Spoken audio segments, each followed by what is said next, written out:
Hello everybody and welcome back to another episode of Minecraft Myth Busting. We are here in the myth busting world, ready to take on our top 5 biggest myths. Now I've been playing this game for a long time and I watch other people, I hear what they say, I read websites like Reddit and Planet Minecraft, and I read my comments as well, and some myths just never go away. They come up time and time again. So what I thought I would do is compile them all into one definitive video so you can share it with anyone who's talking nonsense about these myths. Now as I said, we've got 5 to go through, so let's jump right into it with our first myth. So I hear this one time and time again. Whenever I'm chopping down a tree in my Hermitcraft Let's Play, someone always says, why don't you use ladders to go to the top of the tree first and then chop it down? It's faster. And I think this is madness. It's definitely not faster. Now this may not be by much, but the idea is that you can place ladders down on the side of a tree. You can climb all the way up to the top, and then when you chop the tree down, the ladders are going to pop off and it makes them nice and easy to collect. And that's pretty smart. That's a reasonable way of chopping down a tree. But I don't think it's faster at all, because you're going to be spending time putting down the ladders, climbing up to the top instead of chopping down the tree. So I wanted to put this one to the test and do a side-by-side comparison. So cue the music. We're going to do a time lapse.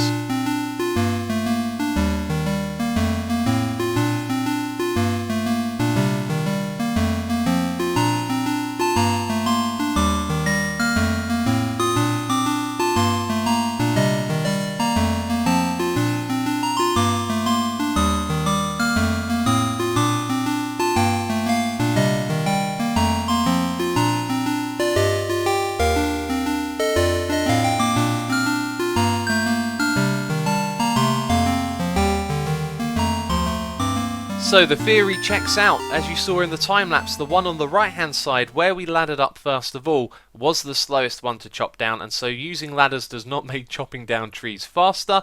And I'm not trying to knock the use of ladders. I think it's a pretty cool technique, and there's definitely times where it comes in very useful. However, in this instance with a 2x2 tree, it's not the fastest way to chop it down.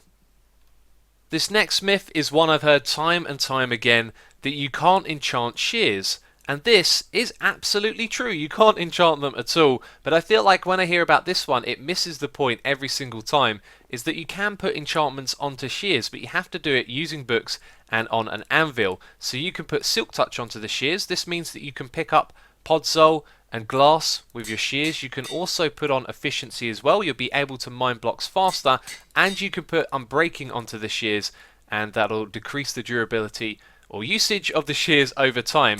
Now 1.9 isn't out yet, and I always do my myth busting on the latest release, not the snapshots. However, the mending enchantment will also be compatible with shears as well, and that means as you go around and you pick up XP, your shears can automatically get repaired, which I think is fantastic, and that coupled with silk touch is a really good little tool. I gotta say, I cannot wait for Minecraft 1.9. This third myth is one that just never seems to go away. It doesn't matter how many people bust it. We've even busted it before. You'll always hear, does sugarcane grow faster on sand or dirt? I don't even know which one it's supposed to grow faster on, but we've done this test before, and we're going to revisit it because we can do it even more conclusively now, and there's been new blocks added to the game as well. So if we have a look over here, we've got dirt, grass and sand. This is when we did the test the first time, and we found that it didn't grow faster on any of those three. And I've also added in podzol, red sand and coarse dirt to find out if it will grow faster on those ones as well. So we're using the same contraption as we did last time we did this. We have a machine here that's going to detect when the sugarcane grows. It will then break that sugarcane and also take an item from this dropper and put it into the chest in front of it. So that's the way that we're going to count this. Now the test is 3 times bigger than when we did it before, and what I've got here is the game rule, random tick speed, so we can use this to increase the overall speed of the test. And we're going to do that after I've MC edited in all of the sugarcane. So none of these will get a head start. I'm going to make sure that when we load the world next, there's going to be a piece of sugarcane on each and every block that we're testing. And we'll let this thing run, and we'll do a test, and I'll come back with the results. The game's been running for over an hour at 80 ticks per second. That is 4 times the usual game speed. And now I've stopped the test, I've rounded up all the wool and put them into these chests at the front here and done a little count, and the test results are really conclusive. Look at this. Each of the numbers go into the 1080 region, and the difference between them is next to nothing. This is really conclusive stuff right here, and we've checked the game code before. We're busting this one for a second time. The block that the sugarcane is on has absolutely no effect on its growth at all. This next one has been covered before in its own episode of myth busting, but when it comes to the top 5 biggest myths, this one comes up time and time again. It absolutely has to be included in this list. It is, of course, that diamonds spawn next to lava. This is simply not true. The game is not trying to put them near lava. It is simply a matter of perspective. So if we press F3 right here, you can see that we are at Y10. Now, diamonds spawn at Y16 and below, and that's the same region in which it's very common to find yourself some lava lakes. So as you can see, we've got some diamonds over here. And this is just a natural little area that I found. It didn't take long. You can see that there are plenty of diamonds, but they're not spawning next to the lava. They just both spawn in the same area. So what you've got to think about is when you go caving, you're walking through areas that are open, there are lots of blocks exposed, and this is quite common when you find lava lakes down at the bottom like this one. So when you chuck down your bucket of water and you're turning it all into obsidian and running around, it's very likely at some point to see some diamonds, as opposed to branch mining, which would feel considerably slower because each time you mine 2 blocks, you're exposing 6 new blocks around the sides. So for every 2 that you mine, you see 6 blocks, as opposed to running through a cave and seeing hundreds of blocks at once.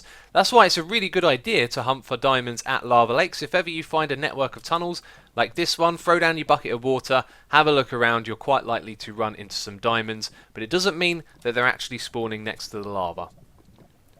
Our 5th and final myth is one I see in the technical community all too often. In many mob farm designs, I see people using water and ice together. This may speed up the movement of items, but when it comes to mobs, it makes absolutely no difference. Now, mobs can fight the water current if they pathfind somewhere else, but when they are not, you can see from these simple tests that the ice has no effect on their movement speed when in water. When there isn't water, that's another question altogether. Although these zombies don't pathfind at the same time, you can see when they approach the edge, they slide forward on the ice, whereas the zombie on iron is able to stop before the edge. So you've seen the clear and simple test. It's another myth busted. Mobs don't move faster in water with ice underneath. So they are my top 5 biggest myths, the ones that I hear over and over again, and that's it from me this video. If you have enjoyed it, please do leave a like, and of course, if you've got any myths that you thought should have been in the top 5, then feel free to leave a comment, or you can tweet me as well. You know, Minecraft 1.9 is coming out soon, and I'm looking to do some myth busting, so if you've got any questions about that, you can comment or you can tweet at me. But that's it from me this video. Do hope you have enjoyed it. Thanks for watching, and I'll catch you next time. Bye bye.